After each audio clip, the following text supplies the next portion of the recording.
poste de gardien de but de hand, c'est gérer l'échec permanent. Parce qu'on est, si on arrête 30% des ballons, c'est bien. 40% c'est incroyable. Si on arrête 30% des ballons, c'est-à-dire qu'on est en 70% en échec. Donc ça veut dire être capable de gérer la frustration de prendre des buts. Salut à toutes et à tous, bienvenue dans La Voix des Gardiens, le podcast qui plonge dans leur univers.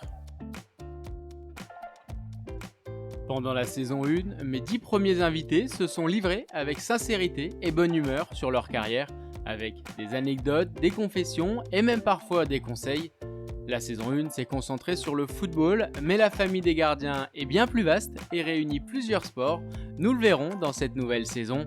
Un poste à part, diront certains, pour les fous, diront d'autres, mais avant tout indispensable dans une équipe.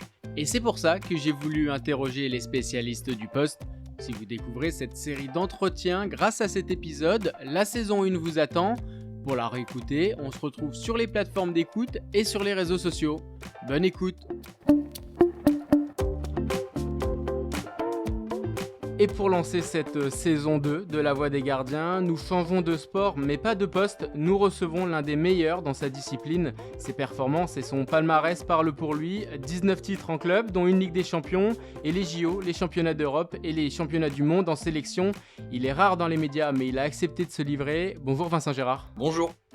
Alors on enregistre cet épisode quelques jours avant ton départ en stage pour l'Euro avec l'équipe de France.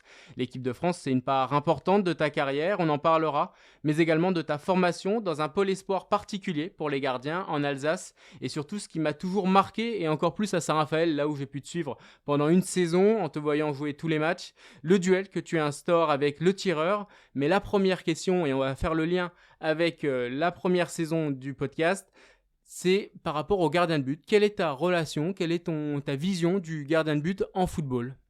C'est vrai que je regarde toujours ça avec un œil un peu différent parce que je connais cette relation dans le duel. Ce qui est vraiment différent au foot, c'est que c'est interpénétré en fait. Les joueurs, les attaquants peuvent être derrière le joueur. Nous, on n'a pas ça, on est dans notre zone, on est tout seul. C'est vrai que je regarde à chaque fois, j'essaie de m'imaginer ce qui se passe un peu dans leur tête. Et les vraies similitudes que je vois, il y a plusieurs choses, il y a plusieurs aspects. Il y a ce côté quand il y a les joueurs tirent sur l'angle fermé. Alors la différence, c'est qu'ils peuvent tirer pied droit, pied gauche. Et là, il y a une connaissance du joueur qui doit y avoir. Mais j'ai un souvenir de Neuer qui prend toute sa place. Alors on dit toujours comme un gardien de hand, moi je suis pas tout à fait d'accord, mais en fait on voit bien qu'il prend toute la place et qu'il essaye d'optimiser son positionnement pour que le joueur lui tire ou dessus ou à côté du but. Et il y a une deuxième chose, il y a sur les sorties, sur les ballons en profondeur, sur les sorties, nous c'est quelque chose qu'on fait un peu. Alors là c'est plus moi qui ai essayé de m'inspirer des gardiens de foot que l'inverse. Sur les interceptions qu'on fait sur des relances directes, où là on voit les gardiens qui sortent et qui dégagent avec leurs poings. C'est quelque chose qui ressemble à ce qu'on peut faire. Alors nous maintenant on n'a plus du tout le droit de toucher les... Parce que dès que vous touchez, même si vous n'êtes pas en tort, y a on est en tort. En fait on est en tort, à part si on a attrapé la balle en premier. Mais si il y a le moindre contact, c'est rouge directement. Donc il faut faire très attention. Mais c'est quand même une séquence au niveau de l'anticipation, au niveau de l'analyse de la situation, qui je pense est assez proche. Eux s'inspirent des gardiens de hand en regardant comment vous défendez, comment vous organisez votre défense.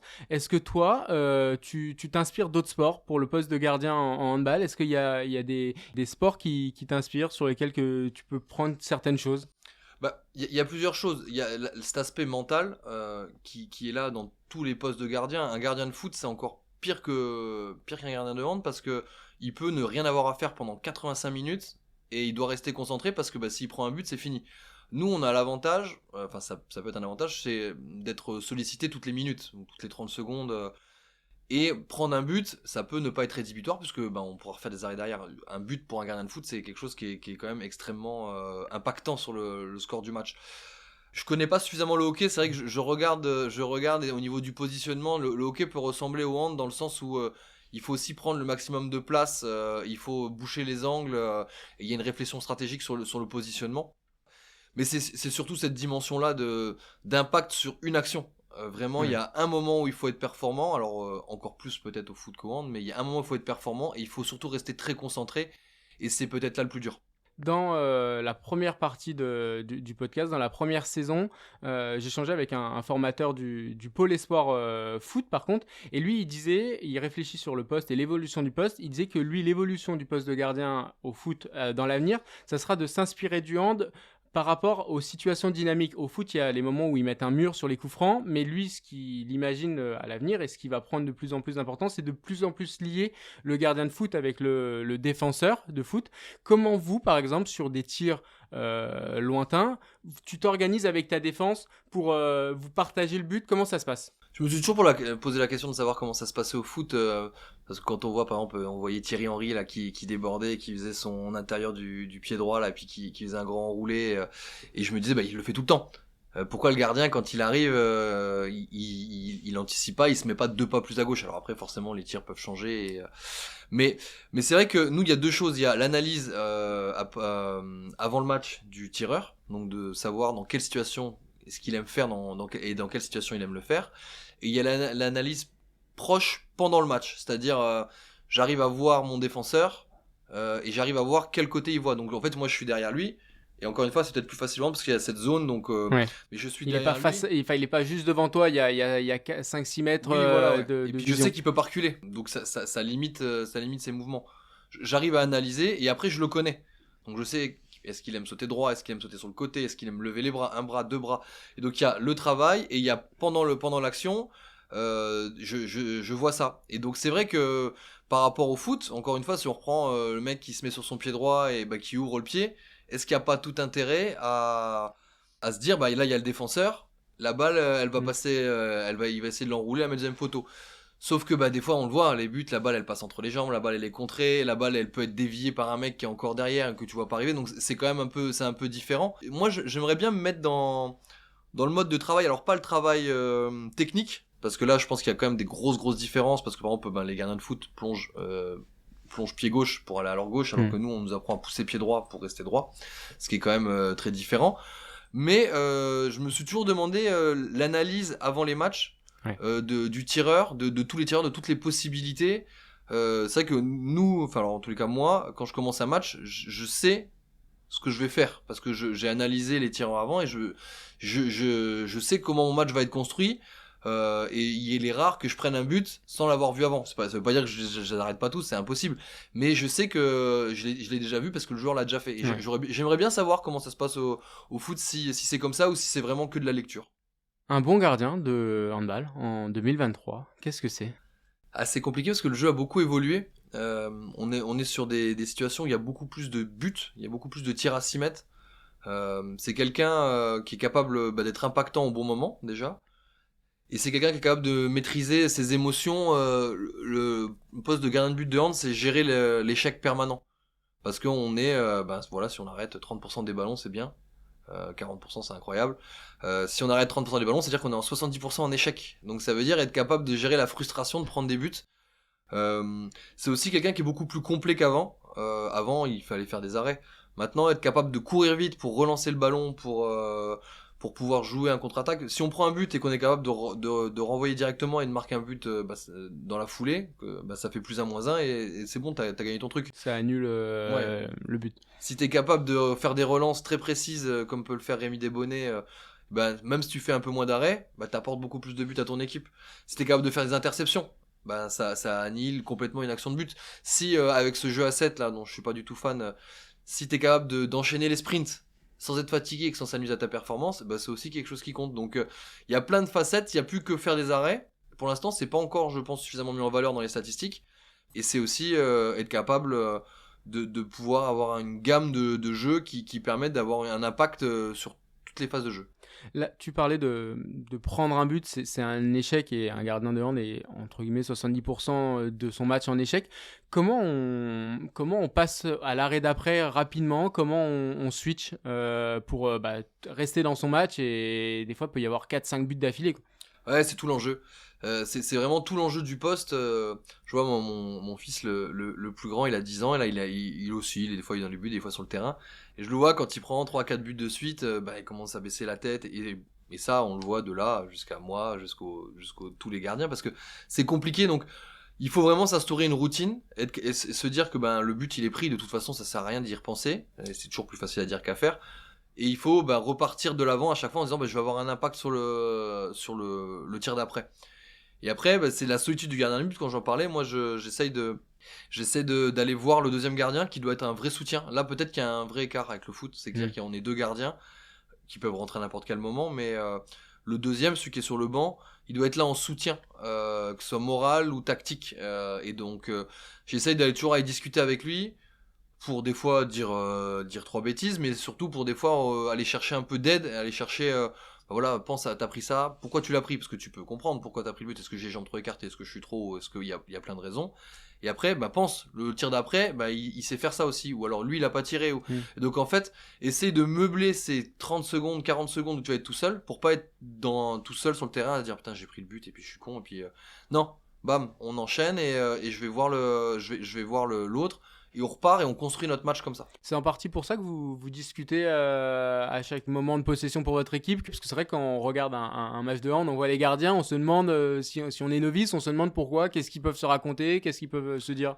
Il y a des gardiens qui préfèrent rester tout seuls et qui restent au milieu du terrain, et moi c'est pas trop mon truc. J'essaye vraiment d'instaurer cette dynamique là d'aller sur le banc, échanger, parce que j'ai aussi envie j'ai envie qu'on soit tous les deux impliqués dans le match, qu'on soit tous les deux concentrés sur le match, et je vais aussi chercher du soutien.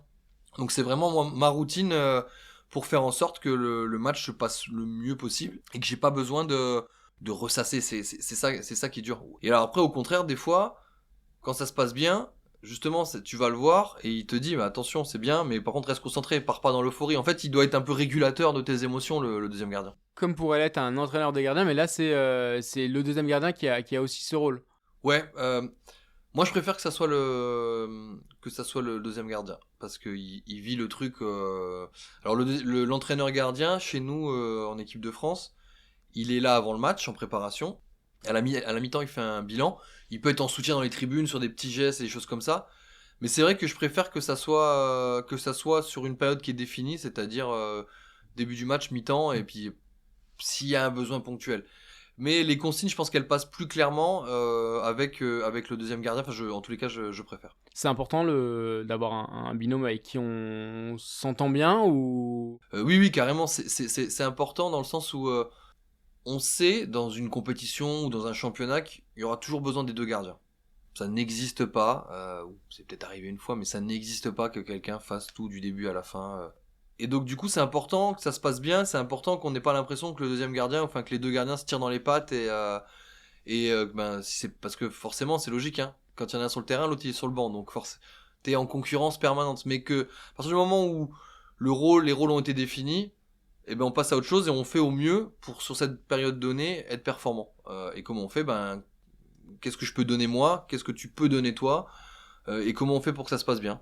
Et en respectant le rôle de chacun et en étant vraiment conscient de l'importance du rôle de chacun. Tu parlais tout à l'heure de ton fils qui est gardien. Toi, comment t'es devenu gardien de hand? J'ai commencé, j'avais pas peur du ballon. Et dans l'équipe où j'avais commencé, donc c'était en moins de 14 je crois à l'époque à Metz, il n'y avait pas de gardien. Ça me permettait de jouer tout le temps.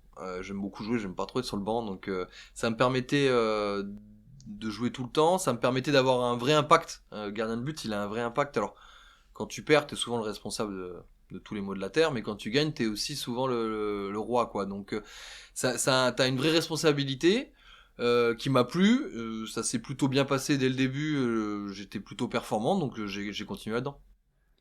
Et par rapport à ton évolution au poste de gardien, au pôle, tu étais considéré comme un petit gardien. Qu'est-ce que ça t'a forcé à développer à côté pour progresser? Il y a plusieurs choses. C'est vrai que j'ai grandi tard. Je suis rentré en seconde, je faisais 1m78, quelque chose comme ça. Maintenant, je suis presque 1m90, 89 pour le passeport. Et en fait, j'ai grandi tard, donc forcément, j'ai été obligé de compenser certains trucs. Au niveau de la lecture de jeu, au niveau de l'analyse, parce que quand t'es plus petit, si tu y vas pas un peu plus tôt, tu prends le but, même si tu l'as lu. Ça m'a aussi obligé à développer un peu d'abnégation, parce que j'étais souvent pas sélectionné au début, parce que j'étais trop petit, il y avait des critères fédéraux qui faisait qu'il fallait des gardiens de plus d'1m90 ou des choses comme ça. Donc moi j'étais pas sélectionné, même si j'avais l'impression d'être le meilleur, ben on prenait un autre parce qu'il était plus grand, qui Pour la rentrait dans les taille. critères. Donc forcément, encore une fois, la gestion de l'échec, la volonté de dire bah non, je vais réussir à être bon en dépit de, je vais réussir à jouer en dépit de ce que vous dites. Et l'avantage du poste de gardien, et ça on l'a un peu oublié, enfin maintenant ça revient, mais c'est qu'il n'y a pas qu'une seule façon d'être gardien de but. Il y a les grands gardiens, enfin les grands gardiens, les gardiens de 2 mètres, si on pense à Lavrov, qui faisait 2 mètres et qui prenait beaucoup de place, prenait la et place, voilà. qui a été un des meilleurs gardiens du monde et qui est le gardien qui a le plus de titres olympiques. Il y a des gardiens, si on prend à l'inverse, en ce moment, Rémi Desbonnets, qui est gardien de l'équipe de France, et qui lui mesure 1m82, 3, je sais pas. Donc il y a des gardiens qui plongent, qui glissent beaucoup, qui tombent au sol comme les gardiens nordiques. Il y a des gardiens qui jouent, qui font des feintes comme les gardiens des Balkans. En fait, il y a pas de, on pourrait pas dire ça c'est un bon gardien. Enfin, lui il goal bien, lui il goal pas bien.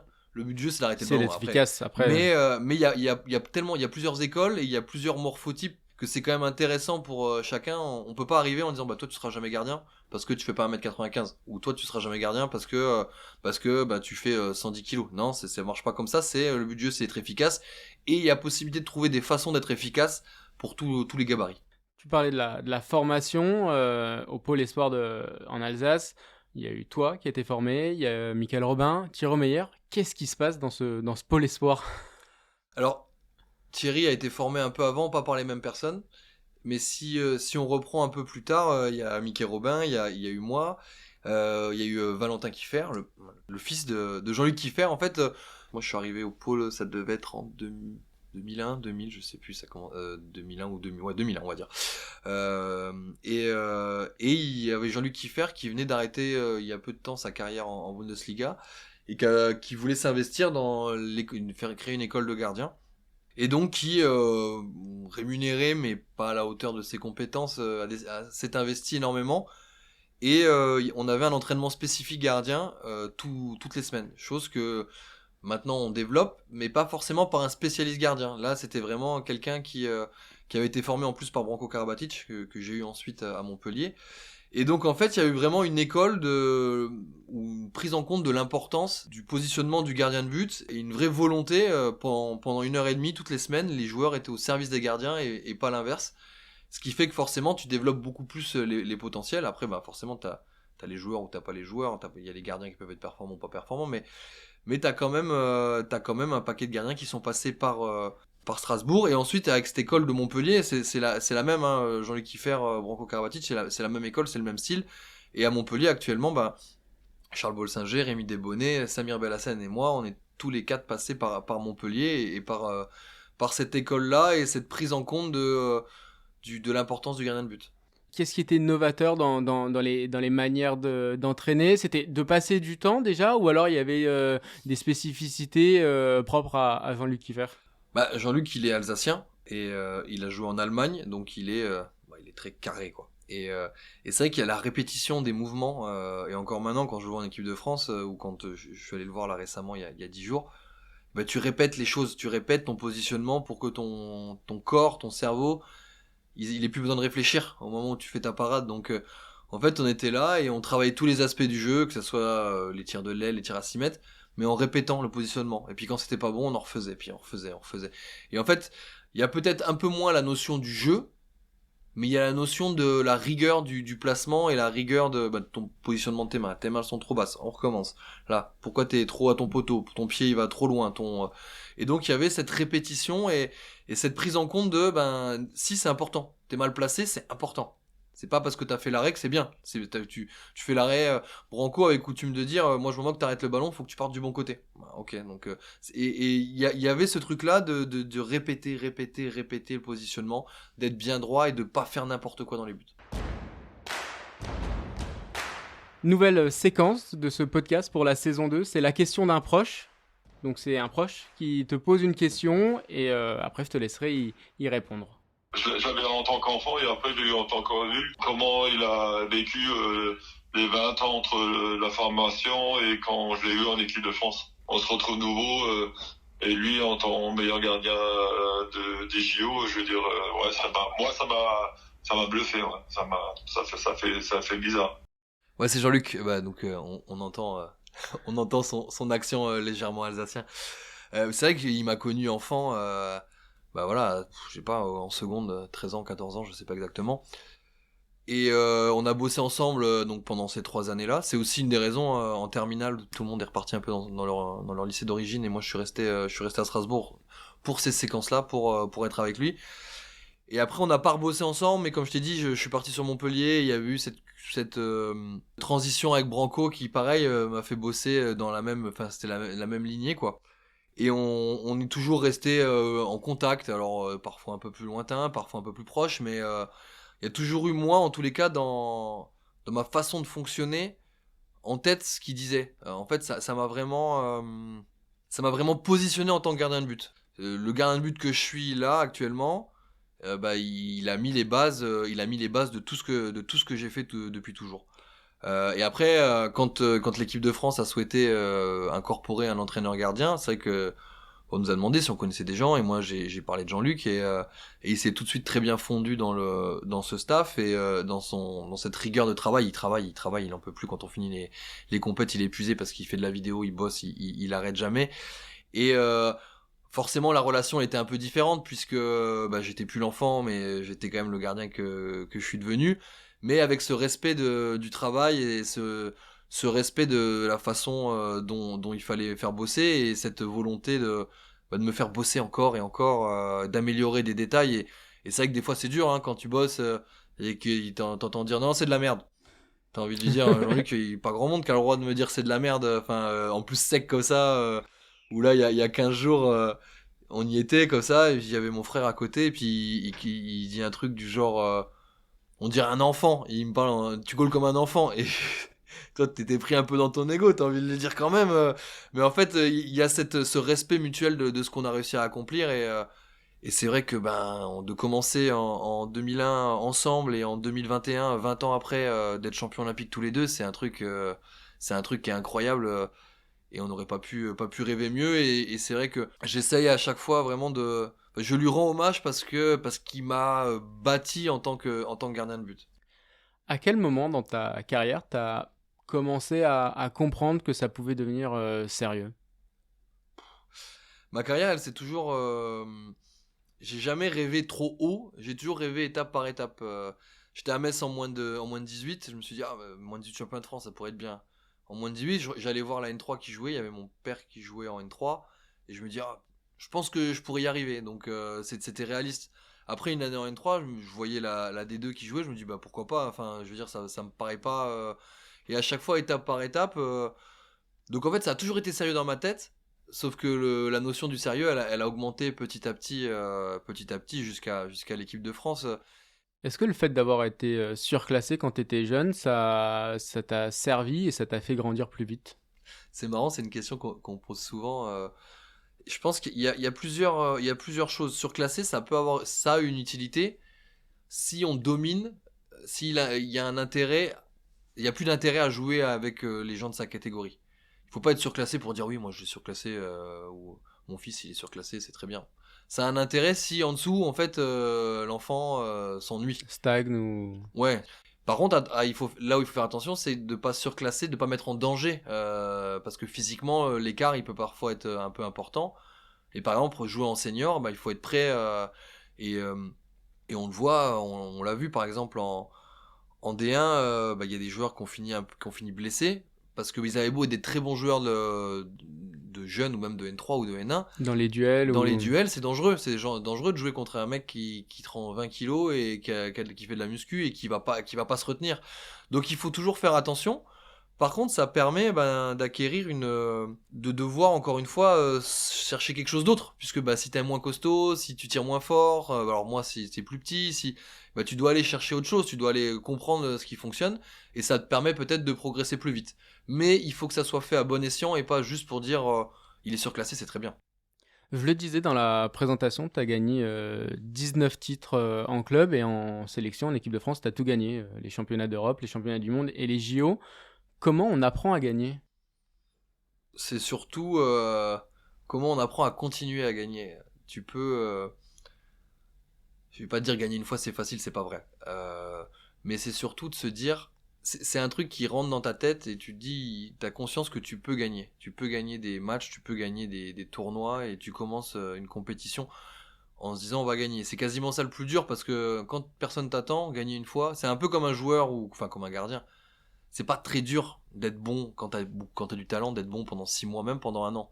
Parce que personne t'attend, tout le monde, et puis toi tu surfes sur son truc. Ce qui est difficile, c'est d'être bon année après année. Parce que là, on t'attend. Là, dès que t'es pas bon, on va te tomber dessus. On va te dire, ah bah ouais, tu faisais le malin l'année dernière, mais là, tu fais pas d'arrêt. Puis les Euh, joueurs, ils te connaissent plus, ils t'ont et analysé aussi. les gens commencent à te travailler. Ils se disent pas, ils se disent, bon bah, on va préparer le match, bam, on va tomber, on va regarder ce qui va se passer. Donc, en fait, c'est vraiment une remise en question permanente. Encore une fois, la gestion de l'échec. On gagne pas tout le temps, personne gagne tout le temps. Et de se dire, bah oui, j'y vais pour gagner. C'est possible que je perde, mais en tous les cas, je vais tout faire pour gagner. Est-ce qu'il y a des compétitions en équipe de France où, sur les rassemblements, où vous sentiez la dynamique? Enfin, de l'extérieur, j'ai l'impression, par exemple, sur le championnat du monde 2017 en France, qu'il y avait cette force et que on était quasiment sûr, on n'est jamais sûr dans le sport, mais que vous alliez gagner, il y avait cette force collective. Est-ce que vous, des fois, vous le ressentez sur certaines compétitions, sur certains moments clés? Bah, c'est sûr, après au niveau international, c'est très compliqué parce que les équipes sont tellement performantes. Alors c'est vrai que tu parles de 2017, c'était à la maison, il y avait cet engouement, on avait travaillé. Mais il peut toujours tout se passer dans le sport de haut niveau. Alors c'est un peu impensif de dire ça, mais ça peut vite être très compliqué. Forcément, t'as bien bossé, tu prépares. Mais par exemple, les Jeux en 2016, on avait bien bossé, on avait l'impression on était sûr, on avait gagné tous nos matchs, et au final, on perd en finale. Les Jeux en 2021, on sort d'une période pas facile par rapport à l'équipe de France. On avait aussi beaucoup travaillé, mais tu sais jamais ce qui va se passer, donc c'est un peu compliqué. La seule fois vraiment où j'ai vécu ça, c'était en club avec Paris, quand on fait 30 sur 30 en 2018, parce que bah, en fait, on se dit, match après match, quand tu rentres, t'as l'impression que les adversaires, ils viennent pas pour gagner. Ils se disent, on vient pour tenir ou le plus longtemps possible ou perdre avec le moins d'écart possible. La bataille mentale, elle est gagnée. Ouais, voilà. Et en fait, tu te dis, tu voyais le match, déjà, tu voyais que les coachs, ils mettaient pas forcément leur meilleure équipe parce qu'ils calculaient ce qu'il y avait derrière. Et puis, dès que tu prenais 4, 5 buts d'avance, tu voyais les mecs qui disaient, bon, bah, c'est bon, allez, on a tenu 25 minutes. Et à partir de ce moment-là, tu sais que t'as gagné. Et même toi, dans ta tête, tu te dis, de toute façon, je rentre sur le terrain, je sais qu'on va gagner. Je sais pas comment, je sais pas pourquoi, mais je sais qu'on va gagner. Donc, c'est vraiment un truc, une espèce de. Mais là, c'est plus à l'échelle d'une saison complète. Et l'héritage de l'équipe de France, de cette équipe de France qui gagne, voilà, ne pas gagner une compétition quand on est en équipe de France de hand, ça pouvait être vu comme un échec. C'est lourd à porter ou c'est plus facile de surfer dessus? C'est dur, en fait c'est dur parce que tout autre résultat qu'une victoire c'est un échec, tu l'as bien dit. Donc on est champion olympique en 2021, 2022 on fait quatrième, je sais plus, quatrième, et 2023 on fait deuxième, c'est ça hein? Je sais plus exactement, où on fait troisième. Quatrième en 2021 et quatrième en 2022 Voilà. et argent en 2023, c'est ça? Et argent, voilà. Et donc, tu fais demi-finale à chaque fois. Tu fais partie des 4 meilleures nations du monde à chaque fois, et grosse régularité. Tu gagnes une fois, tu perds une fois en finale. Mais même quand tu perds en finale, c'est un échec de perdre en finale, il y a forcément un échec, mais il y a quand même quelque chose de positif à atteindre encore une fois de plus la finale. C'est un échec. Donc en fait, tu sais, t'as ce poids de l'histoire quand t'es en équipe de France de handball, c'est-à-dire que tout autre résultat qu'une victoire, ça serait un échec. Par contre, ben voilà, t'as aussi t'as cette responsabilité-là, mais t'as aussi la qualité qui fait que chaque équipe qui joue l'équipe de France a peur. Et peu importe si t'es dans une bonne passe ou dans une mauvaise passe, il y a aussi cet avantage-là.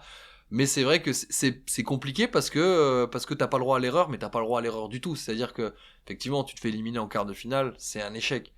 Mais tu perds en demi contre une équipe qui est championne du monde après, ben c'est pas pareil. Donc c'est vrai que c'est compliqué, ça peut parfois être il faut l'assumer. Comment rester frais mentalement pour enchaîner les compétitions et voilà, t'as tout gagné. Comment garder cette flamme, rester frais? Est-ce qu'il y a pour rester motivé, impliqué? Au-delà du fait que c'est ton métier et ta passion, mais mentalement plutôt. Bah, il faut, c'est vrai qu'il faut toujours garder, j'ai envie de dire un peu l'âme d'enfant et l'âme du jeu. Et en équipe de France, c'était vraiment ça qui anime quand on fait des séances de shoot, quand on fait, et ben t'as vraiment cette volonté, ben toi, moi de faire des arrêts, les autres de marquer, de brancher, et cette volonté en fait de bien vivre ensemble, de façon à ce que ce soit un plaisir de venir en équipe de France, parce que c'est long, hein, le mois de janvier, tu fais un mois de janvier par exemple en Norvège où bah, il fait nuit à 15h, ça peut être long si tu t'entends pas bien en plus avec les gars, si tu commences à perdre un match, il y a toujours des moments difficiles dans une compétition. À partir du moment où tu t'entends bien avec tout le monde, où le groupe il est fort, tu peux rebondir. C'est vraiment ça, c'est de créer cet esprit de compétition, mais ce bien-être tous ensemble, d'être heureux de partager 60 repas consécutifs, des fois à la fin on arrive, on se dit putain on a plus rien à se dire quoi, c'est bon, alors on a fait toutes les blagues, toutes les histoires, qu'est-ce qu'on fait? Et donc c'est vraiment heureux d'être ensemble et de gagner ensemble, et on sait le plaisir que c'est de gagner, donc de continuer à essayer de gagner ensemble. On en a parlé un tout petit peu tout à l'heure, c'est le binôme de gardien de but. Dans la relation qu'il y a, est-ce que vous êtes un groupe dans le groupe ou c'est plus global avec le reste de l'effectif? Les gardiens, on appartient à l'équipe, il faut pas. Mais c'est vrai que quand on travaille, quand on fait la vidéo, on fait aussi des fois bande à part parce qu'on n'a pas les mêmes choses à analyser, à voir. Donc forcément, on est un espèce de petit groupe dans le groupe. On appartient pleinement à l'équipe, mais quand on prépare des choses, on est capable de se mettre un peu à part. Quand on prépare les matchs dans les vestiaires, au temps mort. On est ensemble pour pouvoir échanger, et on a vraiment cette relation très, très interconnectée.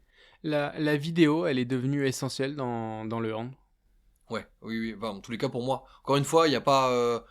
J'aurais pas la prétention de dire c'est comme ça qu'il faut faire, mais moi, c'est vraiment quelque chose c'est un outil que j'ai vraiment essayé de développer, de pouvoir prendre des notes de façon rapide et efficace. Au tout début, j'ai commencé, c'est des cassettes vidéo qu'il fallait commander à la Fédé.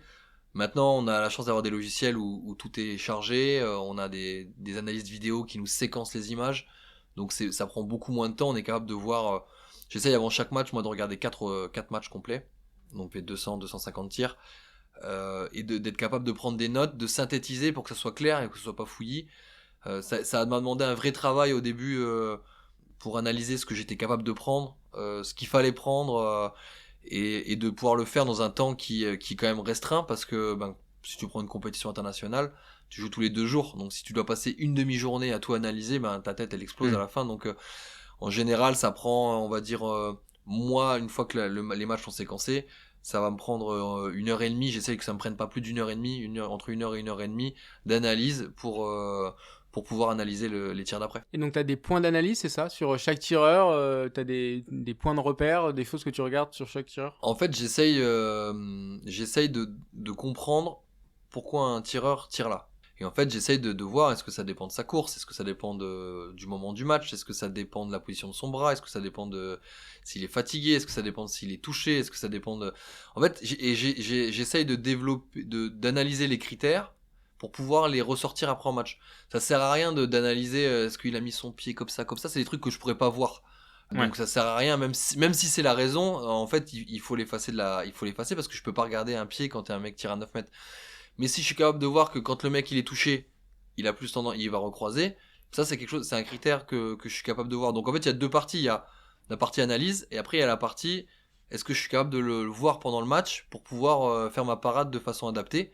Et c'est là aussi où le deuxième gardien est important pour moi, parce que pour moi c'est le deuxième cerveau du gardien qui est sur le terrain. Okay. Il doit être capable d'être frais, d'avoir le recul nécessaire pour pouvoir te dire attention, n'oublie pas, dans telle situation on a vu qu'il faisait ça. Et si on a vu qu'il faisait ça, toi des fois bah, tu peux être un peu perdu par les émotions, par la fatigue. Bah, lui il est censé pouvoir justement être frais et pouvoir te le rappeler. Donc c'est vraiment l'importance encore une fois du binôme. Comment on rentre dans la tête d'un tireur? Bah, à partir du moment où tu as réussi à analyser, c'est vrai qu'il y a des moments, c'est très particulier, parce qu'il y a des moments où tu vas avoir l'impression de pouvoir lire tout 3/4 d'heure à l'avance. Tu te dis mais c'est facile, je comprends pas pourquoi ça marche pas tout le temps comme ça.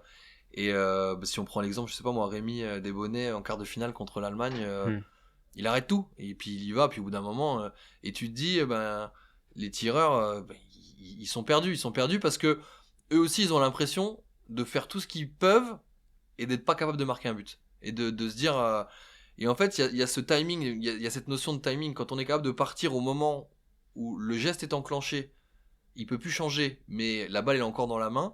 C'est tout ce truc là et si t'arrives à faire ça, ça donne une impression au tireur de se dire bah en fait je peux rien faire là, le but il est tout petit, on dirait un but de hockey quoi. Donc c'est ça, il y a cette partie là et puis après il y a cette partie marquer la certitude qu'on est bon.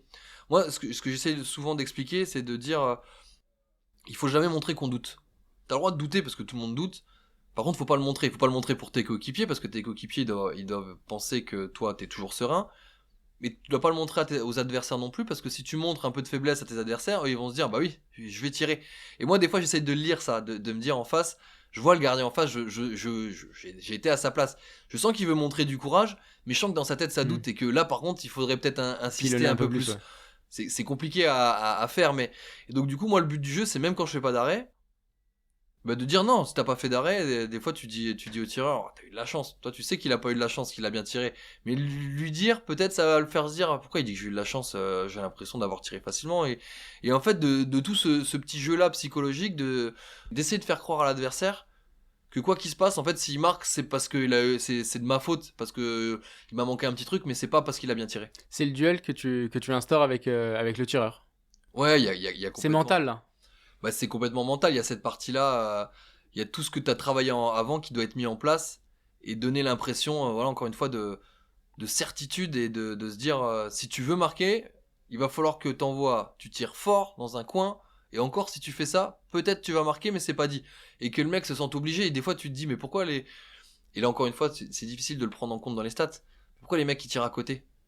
Pourquoi à l'aile, il va tirer à côté ou même sur le penalty? Ils vont forcer un Parce tir. que bah, il va se dire si je fais pas le maximum, bah, je vais pas marquer.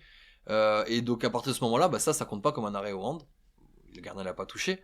Mais s'il y avait eu un autre gardien dans les buts, ça aurait pas été le même tir. Donc c'est aussi important de se dire de toujours prendre en compte cet aspect, ce duel mental et le fait que bah, les tireurs ils tirent pas pareil en fonction du gardien qui est dans les buts. Il y a un match que tu as gagné avant tout mentalement. On joue beaucoup de matchs dans le hand et c'est vrai qu'il y a des duels que il y a des équipes contre qui tu réussis mieux, il y a des tireurs contre qui tu réussis mieux et tu sais pas forcément pourquoi ça se passe bien et pourquoi ça se passe mal. Et tu te dis mais je comprends pas, quand tu le regardes avant tu te dis lui il marque un but sur 2 d'habitude, contre moi c'est toujours 3 sur 4, pourquoi? En fait il y a toute une histoire de la rencontre qui est déjà présente bien avant. Et c'est peut-être comme ça dans d'autres sports aussi, mais il y a des oppositions qui sont toujours plus compliquées que d'autres. Il y a des équipes qui réussissent mieux que d'autres. Et c'est vrai que mentalement, quand tu es capable de dire, de montrer que tu sais que tu vas gagner, même si l'équipe elle est meilleure, elle est plus en forme, donc le tireur, bah tu l'as gagné avant. Alors est-ce que des matchs que tu as gagné avant comme ça, ce que je t'expliquais sur cette saison à Paris où tu te disais quoi qu'il se passe, ben on l'a gagné, le match on l'a gagné mentalement et on bat Montpellier à la dernière seconde. Alors que Montpellier devait gagner ce match et on l'a gagné mentalement parce que bah, au moment à 5 minutes de la fin quand c'était à +3, ils ont commencé à regarder le tableau de marque et ils se sont dit ah mais on va gagner là. Et là quand tu commences à te dire que tu vas gagner, c'est difficile. Et bam, raté. Et nous derrière on a marqué à la dernière seconde. Donc c'est mentalement c'est toute l'histoire du match qui est importante. Tu parles beaucoup avec ta défense, parfois avec les arbitres et avec les adversaires. C'est pour rester dans le match. Bah, déjà, est-ce que tu as l'impression de parler beaucoup? Ouais, je parle beaucoup. Alors c'est peut-être aussi une façon de pas rester tout seul. J'essaie de parler avec la défense alors parfois c'est moi qui vais chercher de la confiance, parfois c'est moi qui essaie de leur en donner, leur dire les gars même si j'ai pris les buts c'est pas de votre faute, c'est vraiment pour instaurer l'histoire du match. Je parle un peu avec les adversaires parce que bah, comme on a discuté il y a toujours ce duel, et je parle aussi un peu avec les arbitres parce que bah, bon, j'ai toujours beaucoup parlé, mais j'arrive à un moment de ma carrière où ben peut-être qu'on m'écoute un peu plus et que bah, je suis capable de dire bah regarde fais attention le pivot il fait des mauvais blocs, fais gaffe lui il passe en zone ou je comprends pas pourquoi t'as sifflé ça, et c'est aussi un match, c'est comme je disais toute une histoire et ce que tu dis à un moment donné à un joueur ça va peut-être pas porter ses fruits tout de suite mais ça peut servir 10 minutes, un quart d'heure après. Pareil avec un arbitre, si un pivot fait que des mauvais blocs ou tire le maillot et que tu lui dis il va pas le siffler dans la demi-seconde, mais peut-être qu'en deuxième mi-temps ou peut-être que 10 minutes après il va le voir. Donc en fait c'est un jeu, avant tout c'est un jeu et il faut utiliser ce qu'on te permet dans les règles, dans le cadre qu'on te permet. Et des fois, les arbitres te disent non, tu me parles pas. Tu leur reparles un coup, ils te mettent un carton jaune, voilà, tu sais que tu dois te taire parce que sinon tu vas sortir du terrain. Mais il faut toujours faire ce qu'on te permet dans le cadre qui t'est accordé. Concernant les critiques, il y a une période où tu as été très exposé sur les réseaux sociaux. Comment tu l'as vécu ? Est-ce que tu te dis ça fait partie du poste parce qu'il est très exposé et que tu es en équipe de France à ce moment-là, que c'était diffusé, que tu étais très exposé ? Ou alors tu l'as vécu différemment, voire mal vécu ? Non, si, tu vis jamais ça bien. Tu peux pas t'investir à 100% sans être touché quand tu prends une nuée de critiques comme ça. Sachant en plus que tu sais ce que tu fais de bien, tu sais ce que tu fais de mal. T'as pas besoin, hein, quand tu sors d'un match et que en plus t'as perdu, t'as pas besoin de prendre ce que tu prends sur la gueule pour le savoir. Et t'as pas besoin d'être le défouloir des gens, c'est pas mon rôle. C'est compliqué parce que le poste de gardien est très exposé, c'est compliqué parce qu'avant il y avait Thierry qui était très performant aussi. Et forcément, c'est difficile, il faut savoir s'en détacher. Je pense qu'au foot, c'est un peu la même chose là. Tu vois Donnarumma qui rate 2 trucs, ça y est, les titres, c'est est-ce que Donnarumma fait l'affaire alors que si tu regardes, je pense qu'il y a 2 mois, c'était le meilleur gardien du monde et il était incroyable. On est dans une génération un peu de l'immédiateté où tout le monde est capable de donner son avis à n'importe quel moment, à tort, à raison. Moi, des fois, j'aimerais bien à ceux qui critiquent dire bah oui, ok, pas de souci, viens, on regarde nos matchs, on regarde mes matchs et puis on échange et on voit. Et je pense que ça se passerait pas de la même façon. Et je suis le premier à être objectif sur mes performances, mais j'aime bien être objectif. C'est-à-dire que quand je suis bon, je sais que je suis bon. Quand je suis pas bon, je sais que je suis pas bon, mais je sais aussi pourquoi j'ai pas été bon. Et parfois, c'est difficile à entendre. C'est difficile à entendre, ouais. Pendant la saison à Saint-Raphaël, où tu t'es suivi dans l'adaptation de ta saison, c'était de jouer une fois toutes les semaines, chose que tu n'avais pas connue avant. Qu'est-ce que ça a changé dans ton quotidien, du coup, de jouer un match par semaine et toi, sur le coup, ça t'avait paru bizarre par rapport à ce que tu avais pu connaître avant ? Bah ouais, si tu te souviens bien, au début, j'avais dit il faut que ce soit une de nos forces. Et en fait, je me rends compte qu'il faut juste pas que ce soit une faiblesse. C'est difficile de jouer une fois par semaine parce que t'as vraiment des temps faibles dans la semaine. Et en fait, tu te dis, on jouait le vendredi, tu joues le vendredi, tu fais ton petit décrassage le samedi, t'as le dimanche tranquille, et le lundi, bah en fait, tu reprends, mais le match il est loin. Donc en fait, c'est toujours dur de programmer. Et je pense que là, il y a une vraie difficulté pour l'entraîneur et le prépa physique, c'est de comment on maintient les joueurs sous pression, comment on fait. Et je pense que ça, c'est vraiment un truc difficile. Au début, je me suis dit, ben, on va être frais, on va plus courir que tout le monde. Dans les faits, non, parce qu'il faut meubler la semaine, donc les entraîneurs te font courir, parfois à tort, parfois à raison, souvent à tort. Intellectuellement, mentalement, ben, ça sert à rien d'y mettre trop de pression le lundi, ni même le mardi, donc tu commences à réfléchir le mercredi, puis peut-être même le jeudi, donc en fait, la semaine est longue, alors que quand tu joues tous les 3 jours, t'es toujours, de toute façon c'est pas compliqué, t'es toujours sous pression, donc que t'aies perdu, que t'aies gagné, tu passes à autre chose et le lendemain tu dois préparer un autre match et en fait c'est mieux quand t'es capable de le gérer physiquement, c'est mieux que de jouer une fois par semaine ou ouais, comme j'ai pu dire, je me répète, mais les semaines sont longues et en fait t'es pas forcément plus reposé quand t'arrives en match. Alors qu'en sélection, en équipe de France, là par contre les matchs sont très rapprochés, des fois toutes les 48 heures. C'est une autre gestion. Est-ce que jouer toutes les 48 heures c'est très rapproché, trop rapproché ou... Sur une période courte, pour moi, ça c'est pas problématique. Parce que t'es dans cet environnement où tu fais que ça, t'as des soins, et t'es sous pression. Alors après, tu sors de là, t'as toujours un vrai temps faible parce que il faut penser à autre chose.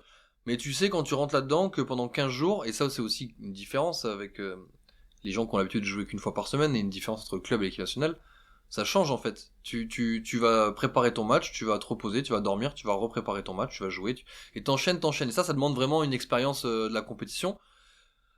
Tu sors de là fatigué, physiquement, mentalement, mais c'est tout à fait faisable parce que bah, t'as que ça à gérer, hein. T'as pas ta nourriture, t'as pas à faire la lessive, t'es vraiment dans ta bulle et dans ton cycle, mais c'est vrai que c'est une vraie machine à laver.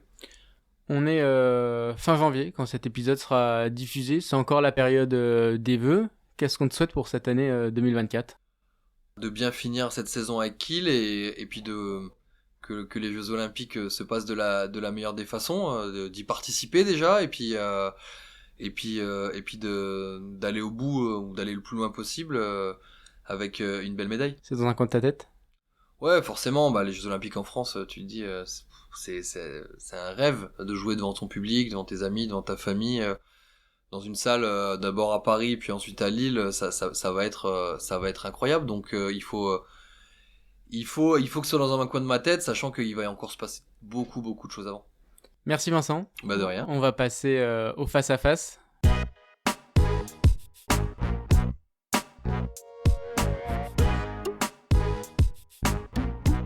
Une question, une réponse. Allez.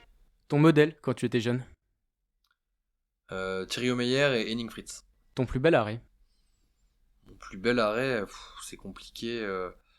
J'ai envie de dire, pas forcément le plus beau, mais un des plus importants, extérieur, sur un tir de Gitzel en finale des Jeux Olympiques, où ça faisait un petit moment que j'avais plus fait d'arrêt. Il va tirer arrière droit et il tire en bas à ma droite et je l'arrête et ça scelle un peu le sort du match. Le geste que tu préfères? Faire des interceptions. L'exercice que tu détestes? J'ai du mal avec les ordres que je ne comprends pas. Donc à partir du moment où on me donne une consigne que je trouve pas juste, que je trouve bête et méchante, je déteste. Pastis avec les pieds ou avec les mains? Avec les mains. Le tireur le plus coriace? J'ai eu beaucoup de mal pendant un moment contre Ferran Solé, qui est devenu après mon coéquipier à Paris. Et il a enchaîné, je crois, contre moi 2 ou 3 matchs à 12/12 ou 12/13. La défense la plus solide que tu as connue? Je dirais celle de l'équipe de France aux Jeux Olympiques. Ce que tu piquerais à un gardien de foot? J'aimerais bien pouvoir faire des plongeons comme ils font, c'est impressionnant. Alors c'est pas du tout la technique du handball. Mais si je devais vraiment piquer un truc, ça serait de pouvoir... Ils savent plonger en arrière, et c'est vrai que moi c'est quelque chose que j'ai un peu de mal sur les roucoulettes, de plonger en arrière et de m'étendre. C'est vraiment un truc que j'aimerais beaucoup travailler avec eux. Sur un jet de 7 mètres, sur ta ligne ou devant ta ligne? Alors au hand, on se met très rarement sur la ligne. On en voit des gardiens qui se mettent sur la ligne. On en voit, alors je le fais de temps en temps, mais c'est quand t'es un peu paumé ou quand tu l'as vu avant, mais sinon pas sur ma ligne. Ce qui te fascine chez les gardiens? L'impact mental et l'impact émotionnel qu'il faut avoir pour être performant. Le dernier livre que tu as lu? Ça s'appelle Pastorale américaine de Philippe Roth. Le conseil que tu donnerais au Vincent Gérard né à Wapi? Réfléchissons. Je n'ai pas vraiment de conseil à lui donner, lui dire ça va bien se passer, ça va secouer, ça va parfois être difficile, mais ça va bien se passer. Merci Vincent d'avoir accepté d'être le premier invité de la saison 2 de La Voix des Gardiens. Merci d'avoir partagé ton expérience et d'être revenu sur ta carrière. Merci, plaisir partagé et j'écouterai ça avec impatience.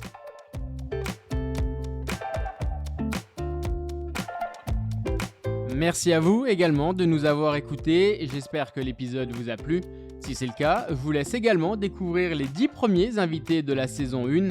Et puis n'hésitez pas à parler du podcast autour de vous, à vos coéquipiers, à vos amis pour l'encourager et lui donner un maximum de visibilité, mais aussi à le partager sur les réseaux sociaux, le noter, le commenter sur les plateformes d'écoute. C'est important pour que La Voix des Gardiens résonne encore plus et qu'un maximum de passionnés plongent avec nous dans l'aventure.